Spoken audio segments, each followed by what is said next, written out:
When it comes to smoking weed, I used to view it as an escape.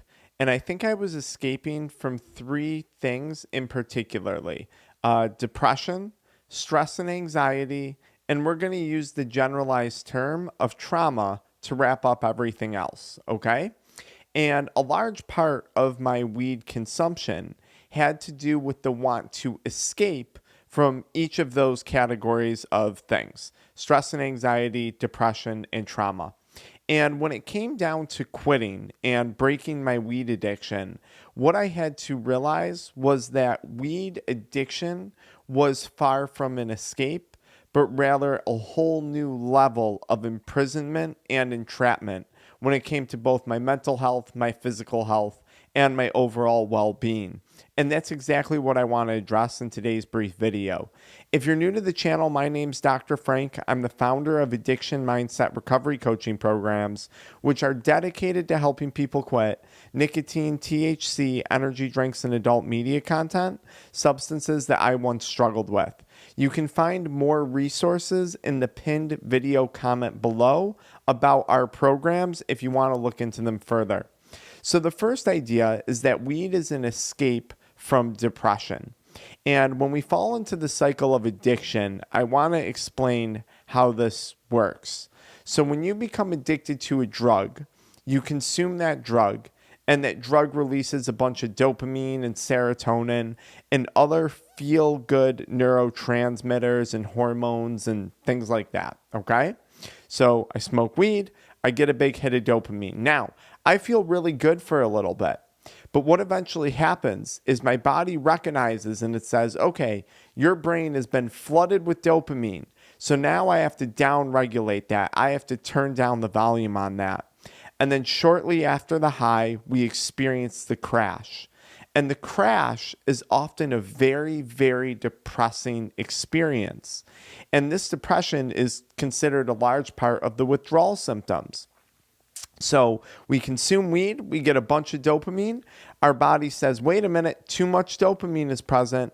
I'm going to shut down that dopamine. I'm going to turn down the volume on it. And now we're depressed. And we go through this swing state of extreme highs and extreme lows throughout each day. Now, a big thing that I had to realize was that weed wasn't helping the already pre-existing depression, much of which was resulting from the consequences of my addiction to cannabis. It was simply making it harder to escape and actually deal with and manage the depression that I was facing. And listen, I understand there's medical benefits and it can help with depression and all that, but we're talking about addiction in today's video. Stress and anxiety. What was happening was I was finding myself very stressed. I was stressed over my relationships. I was stressed over my financial situation. I was stressed over continuing to do something that I no longer wanted to be doing anymore. Addiction and the consequences of addiction, my deteriorating physical health from cannabinoid hyperemesis syndrome, my increasing depression with my increased smoking was all stressing me out and creating a lot of anxiety. So I would smoke weed and I would think, I've calmed myself down. I'm feeling better now. The only calmness, the only stress that I was relieving was the stress of wanting another hit of cannabis because I was addicted. It's very similar to smoking cigarettes or vaping. You consume nicotine. Nicotine releases a lot of dopamine. Your brain says, whoa, too much. You get a crash later on. That crash results in feelings of stress, anxiety, and cravings. You consume more nicotine, and suddenly you feel better.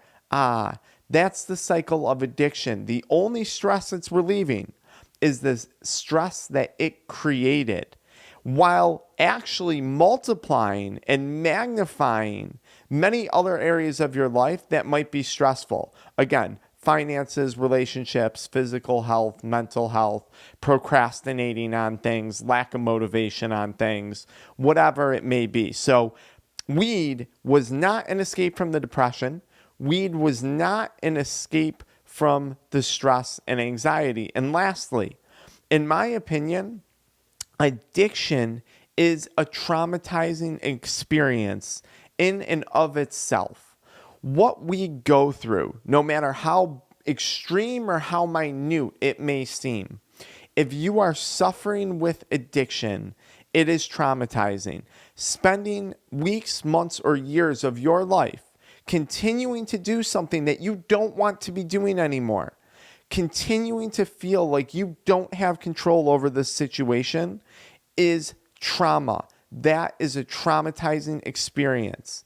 And let's say you grew up with a rough family history, right? My parents were divorced. Love both of my parents. Fortunately, have a relationship with both of them. But that was a lot to go through if you've been through divorce, if you've been through family issues.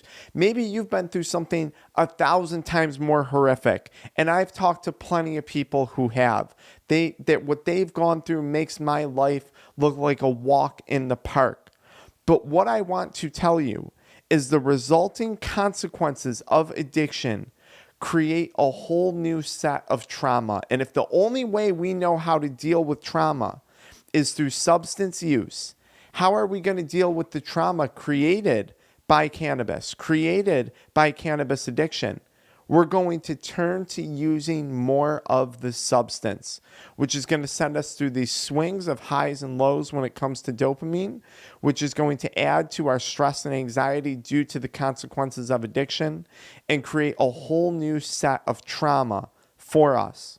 Now, I think one of the most powerful things you can do when it comes to quitting cannabis or any addiction is recognizing that it's not an escape. It's quite literally an entrapment. It's holding you back from actually pursuing fixing the anxiety, fixing the depression, addressing the trauma, and living a life that you deserve to live. Addiction promises you less anxiety, less depression, less trauma, and it creates all of those things. Addiction is a lie. That addictive voice is constantly making you false promises. And the sooner you can recognize that, the sooner you can call that out, the sooner you're going to be able to quit.